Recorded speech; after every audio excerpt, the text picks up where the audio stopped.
चलिए, एनाटॉमी की आज की क्लास में हम स्टडी करेंगे हार्ट के बारे में। ठीक है, तो हार्ट काफ़ी इम्पोर्टेंट है एग्ज़ाम पॉइंट ऑफ व्यू से। कई बार इसके बारे में क्वेश्चन आता है, हार्ट की एनाटॉमी और फिजियोलॉजी। ठीक है ना, तो हार्ट क्या है? हार्ट, हाँ डायग्राम भी आएगा, डायग्राम आएगा। इवन डायग्राम अगर आए तो उसके पार्ट्स के नाम भी लिखने आते हैं, है ना। तो the heart weigh about 250 to 390 gram. इसका जो वेट होता है वो 250 से 390 gram in men and 200 to 275 gram in women होता है। ठीक है ना, नॉर्मली अगर इसकी देखी जाए स्ट्रक्चर तो। और इसका रफली एक साइज़ होता है ओनर्स की क्लोज्ड फिस्ट के जितना। ठीक है ना, अगर हम ऐसे मुट्ठी बंद करें तो लगभग ये जो साइज़ होगा ये हमारे हार्ट का होगा। ठीक है, अच्छा अप्रोक्सीमेटली अगर हम डिस्कस करें इसकी जो डायमेंशंस है उसके बारे में, तो लगभग 12 सेंटीमीटर लॉन्ग, लेंथ इसकी 9 सेंटीमीटर वाइड ये होगा और थोड़ी सी कैविटी के अंदर होगा। ठीक है ना, चेस्ट कैविटी के अंदर। और कहाँ होगा? Between the lungs. ठीक है ना, दोनों लंग्स होते हैं लेफ्ट राइट, तो उसके बीच में स्लाइटली लेफ्ट साइड में हमारा हार्ट होता है। और वो जो स्पेस होता है जिसमें हार्ट प्रेजेंट होता है उस स्पेस को हम क्या बोलते हैं? मीडियस्टाइनम। ठीक है ना, मीडियस्टाइनम। तो नॉर्मली प्रैक्टिकली ये पूछ सकते हैं कि what is the mediastinal space और मीडियस्टाइनम। तो इसका आंसर होगा कि the space between lungs where heart lies. वो जगह लंग्स के बीच में जहाँ पर हार्ट होता है उस जगह को हम क्या कहते हैं? मीडियस्टाइनम। ओके, तो ये हो गई हमारी एक इंट्रोडक्शन हार्ट के बारे में। ये स्लाइटली लेफ्ट साइड होगा और स्टर्नम के पीछे होगा। ये स्टर्नम है हमारा चेस्ट कैविटी में, इसके पीछे और स्लाइटली लेफ्ट साइड के अंदर, है ना। हार्ट एक मस्कुलर ऑर्गन है। ठीक है ना, मेनली ये मसल्स का बना हुआ है। अब मसल्स कौन सी होती है इसके अंदर? इसके अंदर एक स्पेशल मसल होती है जिसको हम कार्डियक मसल बोलते हैं। ठीक है, अगर मसल की बात करें तो हमारी बॉडी में बेसिकली 3 टाइप की मसल्स होती हैं। ठीक है, कौन कौन सी? वॉलेंट्री मसल्स, इनवॉलेंट्री मसल्स और कार्डियक मसल। ठीक है ना, कार्डियक मसल जो टाइप है वो ओनली इन हार्ट, केवल हार्ट में होता है, बॉडी में और कहीं नहीं होता। और उसकी एक स्पेशलिटी होती है कि ऑटोमेटिसिटी। ठीक है ना, अपने आप वो रिदम करती रहती हैं, मूव करती रहती हैं। ठीक है ना, अच्छा इसका जो मेन फंक्शन है, अच्छा इसमें जो मस्कुलर ऑर्गन है इसमें 4 चैम्बर हैं जिनके बारे में हम आगे डिस्कस करेंगे। मेन फंक्शन इसका होता है पंपिंग। ठीक है ना, जैसे हमने पहले स्टडी किया था ब्लड वेसल्स, तो ब्लड वेसल्स क्या थी? लाइक पाइप, जैसे होज पाइप है ना, पूरी बॉडी के अंदर ब्लड पहुंचाने का काम करता है। तो उस पाइप के लिए एक पंप चाहिए, मोटर चाहिए ना, तो वो मोटर का काम हमारा हार्ट करता है। ठीक है ना, तो एक प्रकार का पंपिंग सिस्टम है ये, जो लगातार ब्लड को पंप करता रहता है कि वो पूरी बॉडी के अंदर सर्कुलेट हो। ठीक है ना, अच्छा एक एवरेज डे में हार्ट बीट करता है लगभग 1 लाख टाइम। ठीक है ना, 1 लाख बार लगभग हमारा हृदय पूरे दिन में बीट करता रहता है और ये पूरी लाइफ चलता रहता है, कभी भी थकता नहीं है। ठीक है ना, जब ये थक जाता है तो फिर मनुष्य कहीं का नहीं रहता है ना तो ये बिना थके पूरी लाइफ काम करता रहता है। It must continue its cycle of contraction and relaxation in order to provide continuous blood supply. इसको लगातार पंपिंग करते रहना पड़ता है ताकि पूरी बॉडी के अंदर लगातार ब्लड सप्लाई हो और ब्लड सप्लाई के माध्यम से ऑक्सीजन सप्लाई हो। मेन तो ऑक्सीजन चाहिए हमें ना, तो वो ये देता है। इसके अलावा ये क्या करता है? रिमूवल ऑफ वेस्ट प्रोडक्ट, वो हमने पढ़ाई था जब ब्लड के फंक्शन पढ़े थे कि ब्लड का मेन काम या तो ऑक्सीजन सप्लाई करना होता है और या जो वेस्ट प्रोडक्ट जनरेट होते हैं यूरिया अमोनिया वगैरह, उसको किडनी के थ्रू बाहर निकालने का काम ये करता है। ठीक है, अब ये इसकी स्टडी करें स्ट्रक्चर के बारे में कि ये होता कैसा है, कैसा दिखता है, कैसी इसकी बनावट होती है। तो उसकी स्टडी हम 5 स्टेप्स में करते हैं। ठीक है ना, कौन कौन से स्टेप हैं? जिसमें सबसे पहले हम पढ़ते हैं वॉल्स ऑफ द हार्ट, फिर स्टडी करते हैं चैम्बर्स ऑफ द हार्ट, उसके बाद वाल्व ऑफ द हार्ट, इसके बाद great vessels of the heart and conduction system of the heart. इन सारों के बारे में हम स्टडी कर लेंगे, तब हम समझ जाएंगे कि हार्ट की बनावट कैसी होती है, ठीक है। तो सबसे पहले देखते हैं wall of the heart, heart की जो दीवारें हैं वो कैसी हैं। तो इसमें बेसिकली हमारे पास एक पॉइंट आता है कि ट्रिपल लेयर्ड वॉल है इसकी जो दीवार है उसमें 3 परतें हैं, ठीक है ना, 3 लेयर्स हैं। कौन कौन सी? Pericardium, myocardium and endocardium. Okay, peri, myo, endo 3 है ना। इनके बारे में हम एक एक करके स्टडी करेंगे कि पेरिकार्डियम क्या होती है, मायोकार्डियम क्या होती है और एंडोकार्डियम क्या होती है। सबसे पहले आ जाते हैं पेरिकार्डियम। पेरिकार्डियम सबसे बाहर वाली लेयर है और ये काफ़ी स्ट्रोंग होती है, मजबूत होती है और फाइब्रस टिश्यू की बनी होती है, ठीक है। तो फाइब्रस जो टिश्यू है वो प्रोटीन है एक प्रकार का जो स्ट्रोंग होता है। तो चारों तरफ एक मजबूत दीवार है। अच्छा, ये जो पेरिकार्डियम है इसके फिर से 2 लेयर होती है, ठीक है ना। बाहर वाली जो लेयर है वो फिर डबल लेयर है, टोटल 3 लेयर हैं। सबसे बाहर वाली पेरिकार्डियम हुई और पेरिकार्डियम फिर से 2 लेयर की है। तो टोटल वैसे देखा जाए सारी लेयर काउंट करें तो 4 हो जाएंगी, ठीक है ना, क्योंकि पेरिकार्डियम अपने आप में 2 लेयर हैं। एक होती है फाइब्रस पेरिकार्डियम और एक होती है सीरस पेरिकार्डियम, ठीक है। तो जैसा कि नाम से क्लियर है, फाइब्रस मतलब वो फाइब्रस की बनी होती है और वो काफ़ी मजबूत होती है और आसपास के एरिया से वो हार्ट को जोड़ के रखती है, ठीक है ना, ताकि हार्ट की पोजीशन चेंज ना हो, ठीक है ना। स्पेशली वो सेंट्रल टेंडन जो हमारा डायफ्राम का होता है उसके ऊपर वो चिपक के रहती है, जो फाइब्रस लेयर है, ठीक है ना।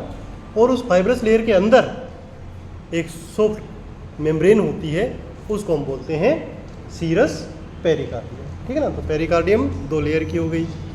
ये जो फाइब्रस पेरिकार्डियम है वो टफ है, इन इलास्टिक है, मतलब वो इलास्टिक नहीं है, फैल सिकुड़ नहीं सकती, ठीक है ना। जो हार्ट फैलता सिकुड़ता है वो इसके अंदर अंदर ही फैलता सिकुड़ता है, ठीक है ना, वो फिक्स रहती है। The role of this layer, इस लेयर का काम क्या है? Is to prevent over stretching of the heart, ताकि हार्ट ज़्यादा स्ट्रेच ना हो जाए, ठीक है ना। तो वो टफ होगा तो हार्ट उससे ज़्यादा स्ट्रेच होगा नहीं और जो आसपास की स्ट्रक्चर हैं उससे चिपक के रहता है ताकि हार्ट की पोजीशन चेंज ना हो, ठीक है। उसके बाद आता है हमारा सीरस पेरिकार्डियम, जो थिनर मोर डेलिकेट लेयर है और एक डबल लेयर हार्ट के चारों तरफ बनाती है इसके साथ मिलके, है ना। पेराइटल पेरिकार्डियम और विसरल पेरिकार्डियम, ठीक है। अब ये जो सीरस पेरिकार्डियम है ये फिर से 2 लेयर की हो गई, ठीक है ना। लेयर्स काफ़ी हैं, पेरिकार्डियम की 2 लेयर, फाइब्रस और सीरस, और ये जो सीरस है ये फिर डबल लेयर, ठीक है ना। एक तो ऐसी लेयर जो चारों तरफ होगी, फाइब्रस लेयर के साथ टच होगी, और दूसरी अंदर की साइड में होगी, ठीक है ना। और ये जो विसरल पेरिकार्डियम है इसी को ही हम एपिकार्डियम भी कहते हैं, जो अंदर की तरफ होती है, ठीक है। तो यहाँ तक पेरिकार्डियम में भी टोटल 3 लेयर हो गई है, ठीक है ना। उसके बाद हम आते हैं जो पेरिकार्डियम अंदर वाली है, पेराइटल और विसरल, इनके बीच में थोड़ा सा एक स्पेस होता है, ठीक है। और उस स्पेस में एक फ्लूइड भरा होता है जिसको हम क्या कहते हैं? पेरिकार्डियल फ्लूइड, ठीक है। और ये वैसा ही होता है जैसा हमने लंग्स में पढ़ा था, लंग्स में भी डबल लेयर होती है और बीच में फ्लूइड होता है ताकि लंग्स आराम से फैल सिकुड़ सकें और उसमें घर्षण ना हो, फ्रिक्शन ना हो। सेम ऐसा ही सिस्टम यहाँ भी होता है, इसमें पेरिकार्डियल फ्लूइड होता है, तो हार्ट जितनी भी तेज़ी से धड़कता हो उसमें कोई भी फ्रिक्शन नहीं होगा, फालतू की कोई एनर्जी डेवलप नहीं होगी, ठीक है ना, घर्षण पैदा नहीं होगा। तो ये कहाँ पर होगा?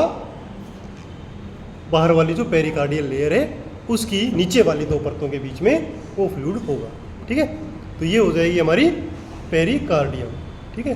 तो ये आप देख सकते हैं, सबसे ऊपर वाली ये फाइब्रस लेयर बाहर वाली, उसके बाद में ये सीरस मेम्ब्रेन, सीरस मेम्ब्रेन के 2 पार्ट हैं, एक पेराइटल और एक विसरल, और इसके बीच में यहाँ पर ये फ्लूइड भरा हुआ होता है, ठीक है, क्लियर। उसके बाद हम और आगे डीप जाएं तो हमारे पास आएगी मायोकार्डियम, ठीक है। मायोकार्डियम जो है वो मसल्स की बनी होती है। मायो जो शब्द यूज़ होता है वो मसल्स के लिए होता है, ठीक है ना। मायोकार्डियम मतलब कार्डियक मसल, और ये सबसे मोटी लेयर होती है, ठीक है ना, सबसे मोटी स्ट्रॉन्ग लेयर होती है और कार्डियक मसल्स की बनी होती है, ठीक है। ये हमारे वॉलेंट्री कंट्रोल में नहीं होती, ठीक है ना। जैसे हमारी हाथ की मसल से हम मूव कर सकते हैं अपनी मर्जी से, बट जो कार्डियक मसल है वो हमारे कंट्रोल में नहीं होती, अपने आप काम करती है, ठीक है ना। अगर हम चाहें कि हम ऐसे मजबूत करके हार्ट को रोक दें तो नहीं रोक सकते, वो तो अपने हिसाब से चलता रहेगा, है ना। तो इसलिए कहते हैं कि जो ये कार्डियक मसल है वो क्या है, इनवॉलेंट्री हैं, ठीक है। बट इनवॉलेंट्री जो और इनवॉलेंट्री मसल है उनके जैसी इसकी शेप नहीं होती है, ठीक है ना, शेप थोड़ी अलग होती है। इसमें बहुत सारे फाइबर्स होते हैं और हर फाइबर के अंदर एक अलग सेल होती है, और सारी जो मसल फाइबर है वो आपस में जुड़ी होती हैं, और बीच में एक डिस्क होती है, उस डिस्क के थ्रू एक दूसरे को मैसेज पास करती हैं कि कब हमें सिकुड़ना है और कब हमें रिलैक्स होना है, ठीक है ना। और ये सारा काम किसकी देख रेख में होता है, कौन करवाता है, ब्रेन, ठीक है ना। जो हमारा ऑटोनॉमिक नर्वस सिस्टम है उसके मैसेज से ये पूरा काम चलता है, ठीक है। कुछ ब्रेन के मैसेजेज और कुछ हमारे हॉर्मोन्स वो हार्ट की गति को कम या ज़्यादा करवाते हैं, ठीक है ना। कई बार देखते हैं ना हम कि ब्रेन तो सामान्य काम कर रहा है, बट एकदम से हमने सामने एक खतरनाक डॉगी देख लिया तो हार्ट बीट क्या हो जाएंगी, तेज़ हो जाएंगी, है ना। क्यों? क्योंकि कुछ हार्मोन सीक्रेट होते हैं, है ना, उनसे वो प्रभावित होती है। तो हार्मोन से भी प्रभावित होते हैं और ब्रेन की एक्टिविटी से भी प्रभावित होते हैं। बाकी हम हमारे वॉलेंट्री मसल्स के रूप में उसको कंट्रोल नहीं कर सकते, ठीक है। अच्छा, उसके बाद आता है हमारे पास ये मायोकार्डियम की जो शेप है वो मैंने अभी आपको बताई, ये बीच में डिस्क होती हैं और एक दूसरे को मैसेज पास करती हैं। पूरा एक ही ये जाल सा बना होता है और सबसे मोटी ये लेयर होती हैं, मिडल लेयर इसको बोलते हैं, ठीक है ना। सबसे पहले जो फाइब्रस पेरिकार्डियम आई थी वो बीच वाली मायोकार्डियम, और उसके बाद में सब जो थर्ड लेयर होगी जो सबसे अंदर अस्तर का काम करेगी वो क्या होगी, एंडोकार्डियम, ठीक है। एंडोकार्डियम जो है वो बहुत ही स्मूथ होती है, बहुत ही चिकनी होती है, तो उससे आराम से जो आरबीसी, डब्ल्यूबीसी और ब्लड फिसलता हुआ जाता है और कोई भी उसके अंदर घर्षण पैदा नहीं होता, ठीक है ना। और उसी के अंदर ये जो चैम्बर्स वगैरह हुए हैं उन और वाल्व वगैरह हैं उन सब के ऊपर वो एंडोकार्डियम लगी होती है, ठीक है ना। अच्छा, ये जो एंडोकार्डियम है ये कंटिन्यूस होती है, जो ब्लड वेसल्स में एंडोथीलियम होती है, एंडोथीलियम भी स्मूथ होती है और ये एंडोकार्डियम भी बिल्कुल स्मूथ होती है, ठीक है ना। तो ये इतनी जो स्ट्रक्चर है वो हमारी हो गई इसकी दीवार की, ठीक है ना। तो सबसे पहले हम जब इसको स्ट्रक्चर को स्टडी करते हैं या एग्जाम में लिखते हैं तो सबसे पहले लिखते हैं वॉल ऑफ द हार्ट, उसमें 3 वॉल लिख दी, उनके बारे में 2-2, 3-3 लाइनें हमने बता दी, ठीक है ना। उसके बाद सेकंड हेडिंग डालेंगे चैम्बर्स ऑफ द हार्ट। अब हार्ट के चैम्बर कितने होते हैं हम सबको पता है, how many chambers are there in the heart, 4, ठीक है ना। 4 चैम्बर्स होते हैं, 4 कमरे होते हैं अलग अलग, है ना, 2 ऊपर 2 नीचे, ठीक है ना। ऊपर वाले जो चैम्बर हैं उनको क्या कहते हैं, एट्रियम, ओके। अपर चैम्बर्स का नाम होता है एट्रियम और लोअर चैम्बर्स का नाम होता है वेंट्रिकल, ठीक है ना। तो एट्रियम जो है वो ब्लड को रिसीव करते हैं पूरी बॉडी से, दोनों ही, इसलिए उसको हम क्या कहते हैं, रिसीविंग चैम्बर्स कहते हैं। और जो वेंट्रिकल्स होते हैं वो ब्लड को पंप करते हैं, इसलिए हम उनको क्या कहते हैं, पंपिंग चैम्बर्स कहते हैं, ठीक है ना। तो हमारी बॉडी में टोटल 4 चैम्बर्स, 2 रिसीविंग चैम्बर।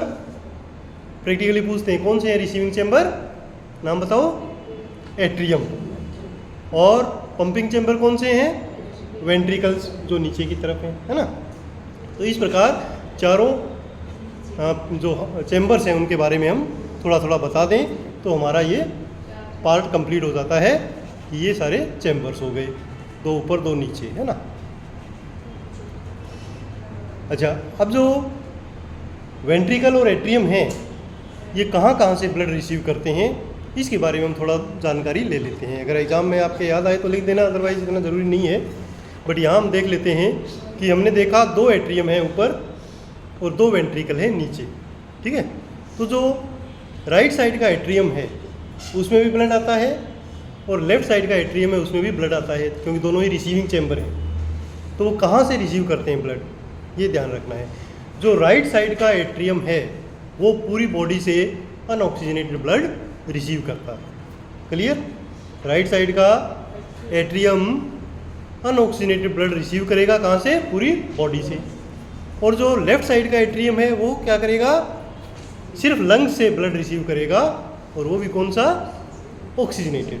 जो लंग्स से ऑक्सीजनेटेड जो ब्लड है वो रिसीव करेगा, ठीक है ना। तो राइट के अंदर अनऑक्सीजनेटेड ब्लड रहेगा और लेफ्ट के अंदर क्या रहेगा? ऑक्सीजनेटेड ब्लड रहेगा। अब क्या होगा? जो वेंट्रिकल्स हैं वो क्या करेंगे? पहले ब्लड रिसीव करेंगे ऊपर वाले चैम्बर से, यानी जो राइट एट्रियम से ब्लड है वो कहाँ आ जाएगा? राइट वेंट्रिकल में, और लेफ्ट एट्रियम का ब्लड आ जाएगा लेफ्ट वेंट्रिकल में। और यहाँ से ये जो नीचे वाले जो अपने चैम्बर हैं वो पंपिंग है, तो बहुत इसमें पावर लगती है, और एक साथ दोनों पंप करते हैं ब्लड को ऊपर की तरफ। कहाँ पर? दोनों अलग अलग जगह ब्लड को भेजते हैं। जो राइट साइड का वेंट्रिकल है वो ब्लड को कहाँ भेजता है?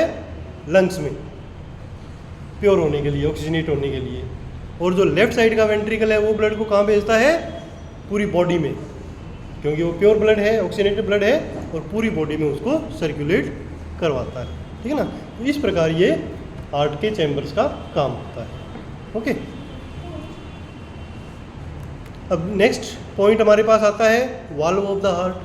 चैम्बर्स की बात खत्म हो गई, दीवारों की बात खत्म हो गई, तो हमारे हार्ट में वाल्व भी होते हैं। नाम सुना ही होगा कि हार्ट के वाल्व खराब हो गए या वाल्व चेंज करनी है ना।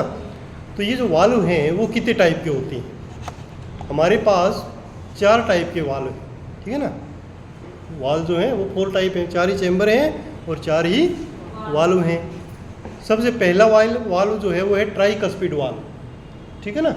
ट्राइकस्पिड वाल्व, जितने भी वाल्व हैं वो सारे वन वे होते हैं। ये एक तो ये बात ध्यान रखना, ब्लड को एक ही दिशा में जाने देते हैं, बैक फ्लो उसका नहीं होने देते, ठीक है। तो जो ट्राइकस्पिड वाल्व है उसमें 3 लीफलेट हैं, और वो कहाँ है?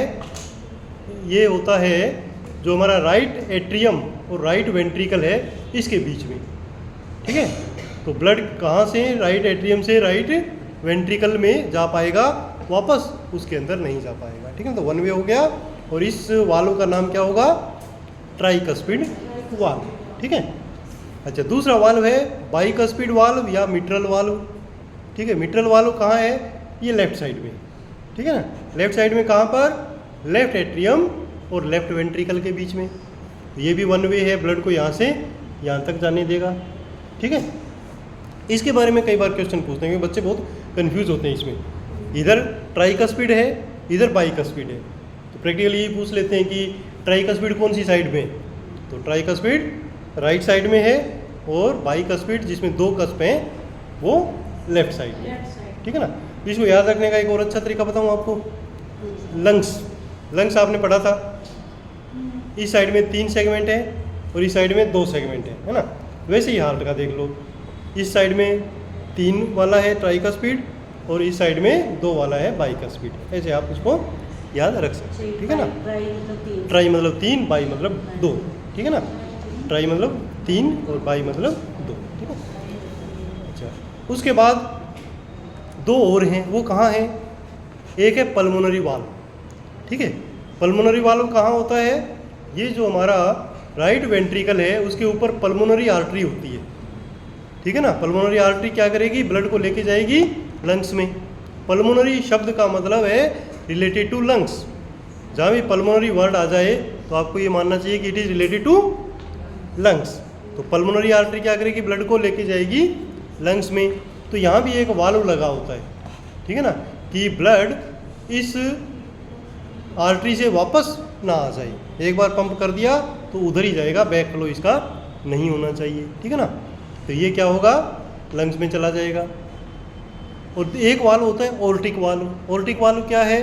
ऑर्टिक वाल्व है लेफ्ट वेंट्रिकल और ओर्टा के बीच में, ठीक है। ओर्टा क्या होता है? सबसे बड़ी हमारी आर्टरी होती है, वहाँ से पूरी बॉडी में ब्लड सर्कुलेट होता है। तो लेफ्ट वेंट्रिकल एंड ओर्टा के बीच में एक वाल्व होगा, उसका नाम क्या होगा? ऑर्टिक वाल्व, ठीक है। तो 4 वाल्व हो गए, tricuspid, bicuspid, pulmonary and aortic, ठीक है ना। और ये सारे के सारे ब्लड को एक दिशा में जाने देते हैं, बैकफ्लो होने नहीं देते। इनके बारे में हमें पता लग गया। और क्या लिखना है? Great vessels of the heart, मतलब हार्ट में कौन कौन सी बड़ी बड़ी वेसल्स हैं, तो वो अभी मैंने आपको बताई। एक तो पल्मोनरी आर्टरी है जो राइट वेंट्रिकल से निकल के लंग्स में जाती है और अपना इम्प्योर ब्लड वहाँ पर लेके जाती है। और दूसरी ग्रेट वेसल कौन सी है? ओर्टा। वो ओर्टा क्या करता है? लेफ्ट वेंट्रिकल से ब्लड रिसीव करता है और पूरी बॉडी में ब्लड को सर्कुलेट करता है। ठीक है, तो दो हमारी ग्रेट वेसल्स हो गई। इसके में ज़्यादा कुछ लिखने की ज़रूरत नहीं है, बस इनका नाम हमने बता दिया। उसके बाद आता है conduction system of the heart. ठीक है, लास्ट में हेडिंग डालेंगे conduction system of the heart. Conduction system का क्या मतलब है? जैसे मैंने आपको बताया था कि हार्ट को लगातार ब्रेन से मैसेज लेने की ज़रूरत नहीं है। ठीक है ना, इसमें खुद का ही एक ब्रेन होता है, हार्ट का खुद का ही एक ब्रेन होता है, उसको हम कहते हैं कंडक्शन सिस्टम। वो अपने आप हार्ट को मैसेज देता है बीट करने के लिए, हर बीट के लिए एक मैसेज। ठीक है, तो उसको क्या कहते हैं?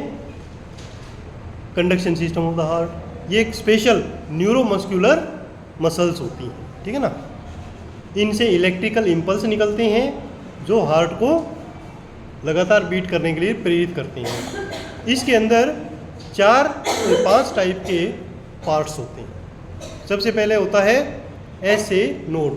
ठीक है ना, नोड का मतलब वहाँ पर कुछ सेल्स का कलेक्शन होता है जो उसकी हार्ट बीट को इनिशिएट करती हैं, शुरुआत करती हैं उसकी। इसीलिए इसको हम pacemaker of the heart कहते हैं। पेस मेकर का नाम आप लोगों ने सुना ही होगा, है ना। अगर मान लो ये हमारा नेचुरल पेस मेकर है ऐसे नोड, और ये ख़राब हो जाता है तो आर्टिफिशियल पेस मेकर भी लगता है। ठीक है ना, उसका काम क्या है? हार्ट बीट को इनिशिएट करना। तो यहाँ पर ये हमारा ऐसे नोड जो है वो हार्ट बीट को इनिशिएट करता है और उसके बाद ये मैसेज जाता है एवी नोड को। एवी नोड हमारा एट्रियम और वेंट्रिकल के बीच में होता है, इसकी दीवार में। उसके बाद बंडल ऑफ हीज आता है, उसके बाद बंडल ब्रांच बनती हैं, 2 ब्रांच बनती हैं, और फिर पुरकिंजे फाइबर्स होते हैं। तो इनमें केवल आपको नाम लिखने हैं और ज़्यादा कुछ डिटेल लिखने की ज़रूरत नहीं है। ठीक है ना, तो these are the conduction system which continuously initiates the heartbeats and heartbeat continue to beat to provide pumping facility of our system, circulatory system। ठीक है ना, इतना हम हार्ट के बारे में बता सकते हैं। ठीक है।